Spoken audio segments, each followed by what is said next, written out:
Hi guys, welcome to our YouTube channel Bong views. আমি শিলাজিৎ, আমি সুদীপ্তা। আপনারা যারা এখনো পর্যন্ত আমাদের চ্যানেলটা সাবস্ক্রাইব করেননি তারা প্লিজ এক্ষুনি আমাদের চ্যানেলটা সাবস্ক্রাইব করে নেবেন আর নোটিফিকেশন বেল অল করে অন করে নেবেন পরবর্তী ভিডিওগুলোর জন্য নোটিফিকেশন পেতে। আর যারা আমাদের চ্যানেলটা সাবস্ক্রাইব করেছেন তাদেরকে অসংখ্য ধন্যবাদ। আর যারা ফেসবুক পেজে দেখছেন তাহলে অবশ্যই পেজটাকে ফলো করে যাবেন আর পছন্দ হলে অবশ্যই ভিডিওগুলোকে লাইকও করবেন। আজকে আমরা নিয়ে চলে এসেছি আবার একটা ইসলামিক ভিডিও, যার টাইটেল হচ্ছে আজহারি যারা সমালোচনা করে তাদের আলোচনাটি শোনা উচিত। আহমদুল্লাহ এবং চ্যানেল নেম হচ্ছে রোস্টবি24। তো চলুন দেখে নিই আগে ভিডিওটা। আর ভিডিওটা যদি কপিরাইট ক্লেমের জন্য ব্লক হয়েছে তাহলে সম্পূর্ণ ভিডিওটা আপনারা আমাদের ফেসবুক বা ইনস্টাগ্রাম পেজে পেয়ে যাবেন। আর ফেসবুক বা ইনস্টাগ্রাম পেজের লিংক আপনারা আমাদের ডেসক্রিপশন বক্সে ফার্স্ট পিন কমেন্ট থেকে পেয়ে যাবেন। তাহলে চলুন সবাই মিলে ভিডিওটাকে শুরু করি। ইমানদার কখনো কোনো কথা বলার আগে সেই কথা সত্য কিনা বাস্তব কিনা সেটি যাচাই বাছাই না করে বলবে না। ইমানদার কখনো গুজবে কান দিবে না। ইমানদার কখনো শোনা কথার উপরে ভিত্তি করে কোনো সিদ্ধান্ত গ্রহণ করবে না। এই শিক্ষাটাও আজকের বাস্তবতার আলোকে আমাদের সমাজের জন্য অত্যন্ত গুরুত্বপূর্ণ এবং প্রয়োজনীয়।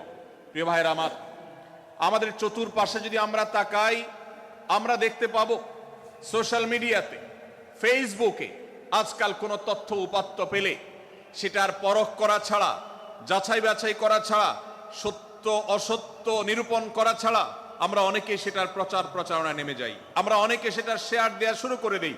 আমরা অনেকে এটার উপর ভিত্তি করে অনেককে নিন্দা মন্দ করা শুরু করে দেই।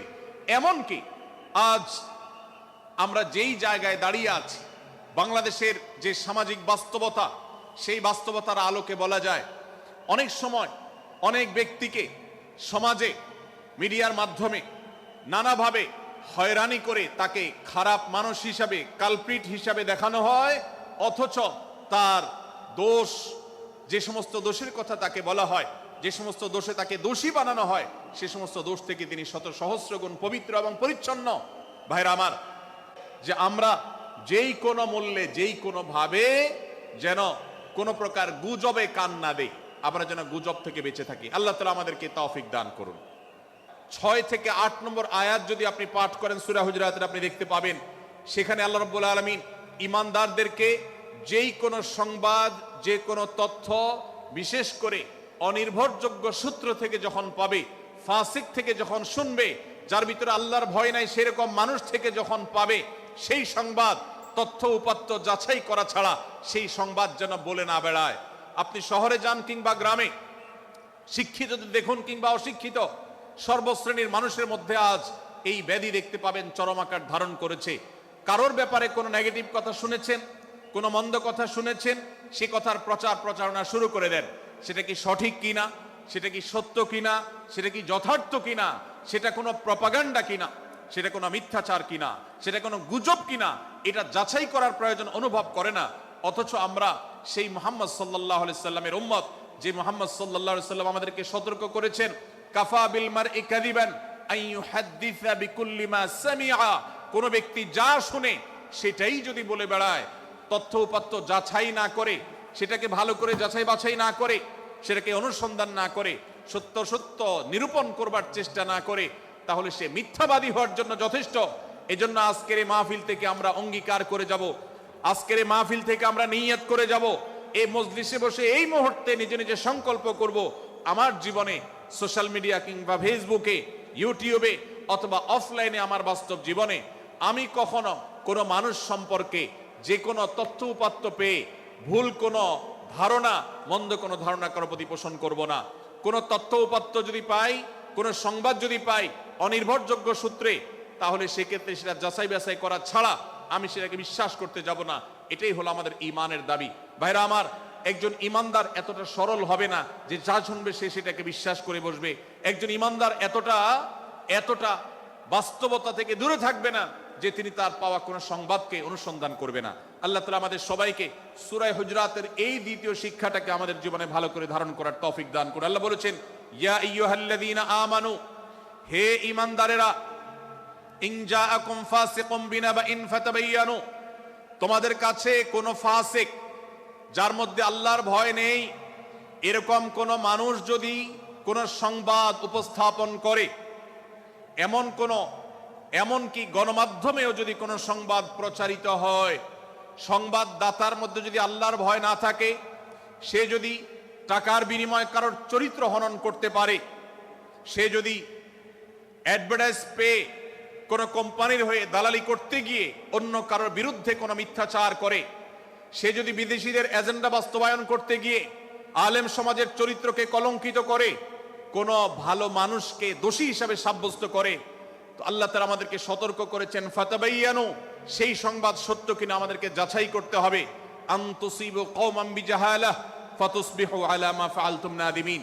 যদি আমরা যাচাই বাছাই না করে যা শুনি সেটাকে বিশ্বাস করতে থাকি, তাহলে আমরা এক সময় লজ্জিত হতে হবে, অনুতপ্ত হতে হবে আমাদের এই ভুল অবস্থানের কারণে। এজন্য ভাইরা, আজকের এই মাহফিল থেকে আমরা প্রতিশ্রুতি নিজের সঙ্গে নিজে দিয়ে যাব যে আমরা কখনো কোনো তথ্য উপাত্ত পেলে, কোনো সংবাদ পেলে, সেটাকে বিশেষ করে কারোর চরিত্র সম্পর্কিত যদি হয়, কারোর সম্পর্কে নেগেটিভ যদি হয়, তাহলে সেটাকে বিশ্বাস করবার আগে ভালো করে অনুসন্ধান করব। যতক্ষণ আমি নিশ্চিত না হব ততক্ষণ পর্যন্ত সেটার প্রচার করব না। আল্লাহ তাআলা আমাদের সবাইকে কোরআনের এই শিক্ষাটাও আমাদের জীবনে ধারণ করবার তৌফিক দান করুন।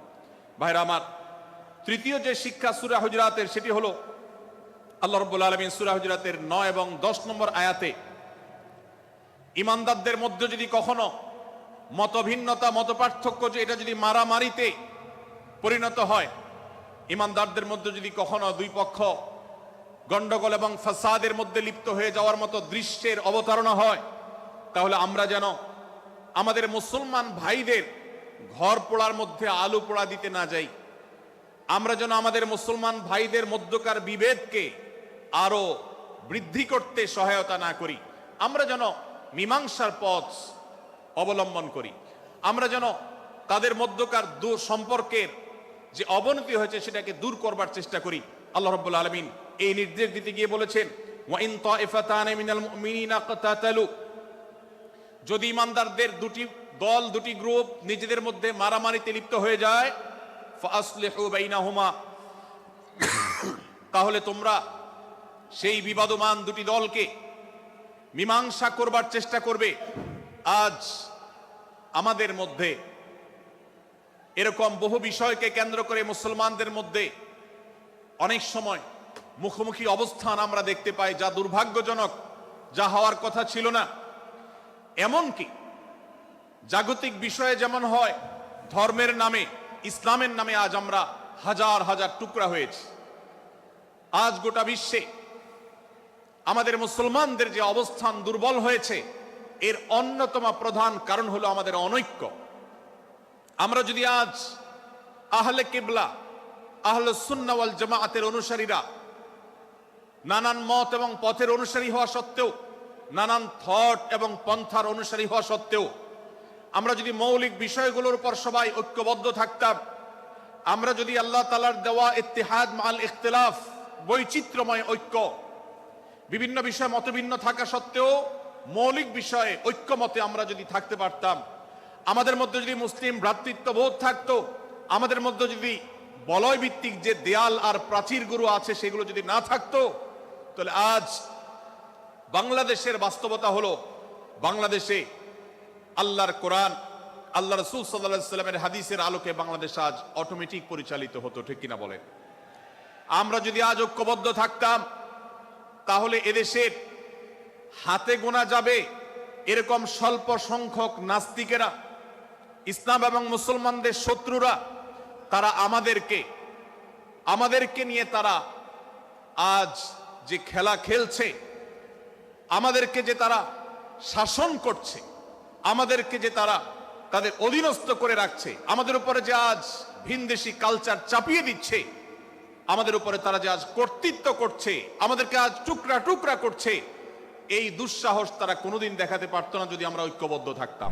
তো যথেষ্ট কি বলবো, শিক্ষণীয় একটি ভিডিও ছিল, এবং এটা তো সত্যি কথা, আজকালকার সোশ্যাল মিডিয়ার যুগে একটা ফেক নিউজ বা একটা গুজব ছড়াতে সেকেন্ডও লাগে না। জাস্ট একটা কিছু মিমস বেরোবে, একটা কোনো কিছু বেরোয়, আর সেটা লক্ষ লক্ষ শেয়ারের মাধ্যমে সেটা সবার কাছে পৌঁছে, এবং আমাদের হাতে মুঠোফোন আছে, আমরা নিজেদের সেই অলমাইটি মনে করি, এবং কি ঠিক কি ভুল সে বিচার না করে একটা পেলাম, আচ্ছা ঠিক আছে এটাকে আরো সবাইকে ফরওয়ার্ড করি, এই করতে করতে করতে করতে একটা ফেক জিনিস সবার মধ্যে পৌঁছে যায় এবং হয়তো পরে সেটা জানা যায় যে সেটা আদৌ সত্যি ছিল না, কিন্তু যে মানুষটাকে নিয়ে হয়তো বলা হচ্ছে তার ততদিনে মানে চরিত্রগত বিশ্লেষণটা এতটাই একটা নেগেটিভ ওয়েতে হয়ে যায় যে সেটা মানে খুব শোচনীয় একটা জায়গায় পৌঁছে যায়। তো এবং অনেক অনেক সময় তো তারা আত্মহত্যার পথও বেছে নেয় এই মিডিয়া ট্রায়ালের জন্য। একদমই তাই, এবং আমরা ওই মশলা খবর দেখতেও পছন্দ করি এবং যারা বিক্রেতা তারা বেচতেও পছন্দ করেন, কারণ তাদের মুনাফা বেশি। তো সেটার জন্য এই মার্কেটিং ব্যাপারটা মানে খুব মানে এটা নেগেটিভ ওয়েতে ডে বাই ডে যাচ্ছে এবং মানে আমরা কোয়ালিটির থেকে হচ্ছে কোনটা বেশি মশলাদার, কোনটা মানুষ খাবে বেশি সেটার উপর বেশি আর কি কনসেন্ট্রেট করছি, বা যেটা অথেন্টিসিটির ওপর আমরা খুব একটা নজর দিচ্ছি না, যার জন্য পুরো জিনিসটাই ফেক জিনিসে মানে পুরো দুনিয়াটাই ফেক জিনিসে ভরে গেছে। আমরা ফেক জিনিস কনজিউম করছি, এটা ভুল ধারণা একটা আমরা বেঁচে আছি কোথাও গিয়ে, আমরা নিজের মধ্যে একটা বাবল ক্রিয়েট করে নিয়েছি ফেকনেসের, তার মধ্যে আমরা বেঁচে আছি। এবং শুধু ফেকনেস না, তার মধ্যে ক্রিঞ্জ কন্টেন্টও রয়েছে। তো আমরা মানে ওই সুদীপ্তা যেটা বলছিল মশলা এবং চটকদার জিনিসপত্রই আর কি পছন্দ করি খাবারের মতো, এবং মানে কোথাও গিয়ে ভালো বা শিক্ষণীয় যে ভিডিওগুলো আপনারা দেখবেন তার ভিউজ হয়তো ভীষণ কম, এবং হয়তো অনেকে এরকমও হয় যে মানে মানে তারা আর সেই চ্যানেলটা কন্টিনিউ করতে পারে না কোথাও গিয়ে, ওই যখন দেখে যে খুব কম ভিউজ আসছে বা তাদের ওই ইচ্ছা বা ক্রিঞ্জের ভিড়ে তারা হারিয়ে যায় বা হেরে যায় কোথাও গিয়ে। তো সেটা আপনারা হয়তো রিলেট করতে পারবেন, বাট তার যে কথাগুলো ছিল বর্তমান দিনের আঙ্গিকে, তো সেটা বর্তমান হার্শ রিয়েলিটিতে ভীষণ আর কি যুক্তিযুক্ত এবং খুব রেলেভেন্ট আর কি বিষয়। এবং তিনি যে মিডিয়া ট্রায়ালের কথা বললেন, সত্যিই তো এটা হয়ে থাকে, এবং অনেক সময় কি হয় বড় বড় বিজনেসম্যানরাও এগুলো করিয়ে থাকে, এবং অনেক সময় অনেক সেলিব্রিটিরও দেখি আপনারা ওরা নিজেদের মানে মানে সেই টিকিয়ে রাখার জন্য নেগেটিভ পাবলিসিটি করে থাকে। তো সেগুলো থেকেও আর কি আমাদেরকে কোথাও গিয়ে বিরত থাকতে হবে, এবং সেগুলোকে কোথাও গিয়ে এন্টারটেইন করলে হবে না, বা সেগুলোতে আমাদের ওই দেখে আমাদের স্কিপ করে বেরিয়ে যেতে হবে কোথাও গিয়ে। সেগুলো মানে তারা করছে কারণ তাদের লাভ হচ্ছে এবং সেই লাভটা কিন্তু আমরা দিচ্ছি, অ্যাকচুয়ালি আমরাই কিন্তু সেই জিনিসগুলোকে শেয়ার করতে থাকছি। তো আমরা যদি নিজেদের জায়গাতে সচেতন থাকি তাহলে কিন্তু এই জিনিসগুলো খুব একটা বেশি মানে প্রাধান্য পায় না এবং খুব একটা বেশি ছড়াতেও পারে না। এই বিষয়গুলোর সাথে আপনারাও আর কি রিলেট করতে পারবেন, এবং আপনারাও আপনাদের দেশে এরকম অনেক ধরনের আর কি ইস্যু থাকে যেগুলো আপনারা হয়তো দেখে থাকবেন, যে আমরা পরবর্তীকালে জানতে পারি যে এই মানুষটা হয়তো সত্যিকারেরই ভালো ছিল বা এই জিনিসটা হয়তো সত্যিকারেরই ভালো ছিল, বাট সেই সময় এমন একটা প্রোপাগান্ডা চালানো হয়েছে বা তাকে নিয়ে একটা মানে তার সেই ডিজিটালি আর কি সেই কি বলে কাপড় খোলা হয়েছে, যে সেক্ষেত্রে মানে তার এমনই অবস্থা হয়েছে যে তাকে কোথাও গিয়ে আত্মহত্যা বা অন্য কিছুর পথ বেছে নিতে হয়েছে। তো সেই বিষয়গুলো আপনারা জানবেন হয়তো। তো যাই হোক, আপনারা জানাবেন আপনাদের কেমন লাগলো বা আপনারা এই বিষয়টাকে কিভাবে দেখছেন, আর আমাদের ভিডিও যদি ভালো লেগে থাকে অবশ্যই লাইক করবেন, আমাদের চ্যানেলকে সাবস্ক্রাইব করে যাবেন। আর সাবস্ক্রাইব বাটনের পাশে জয়েন বাটন পেয়ে যাবেন, সেখানে কিছু ফেসিলিটিস দেওয়া থাকে, চাইলে আপনারা চেক করতে পারেন। আর আমাদের যে ফেসবুক আর ইনস্টাগ্রাম পেজ রয়েছে সেখানে আপনারা ফলো করতে ভুলবেন না, লিংক ডেসক্রিপশন বক্সে পেয়ে যাবেন। আর আমাদের সাথে কানেক্টেড থাকার জন্য আমাদের যে ফেসবুক গ্রুপটা রয়েছে সেখানে আপনারা জয়েন করে আপনারা আপনাদের মনের মতো সমস্ত কিছু পোস্ট করতে পারেন। আর আমাদের যদি পার্সোনালি পছন্দ করে থাকেন আমাকে শিলাজিৎ ওকে সুদীপ্তা হিসেবে, তাহলে আমাদের পার্সোনাল ফেসবুক আর ইনস্টাগ্রাম সাইটে ফলো করতে পারেন, তার লিংকও ডেসক্রিপশন বক্সে দেওয়া রয়েছে। তো দেখা হচ্ছে পরবর্তী ভিডিওতে, আজ এ পর্যন্তই, টাটা।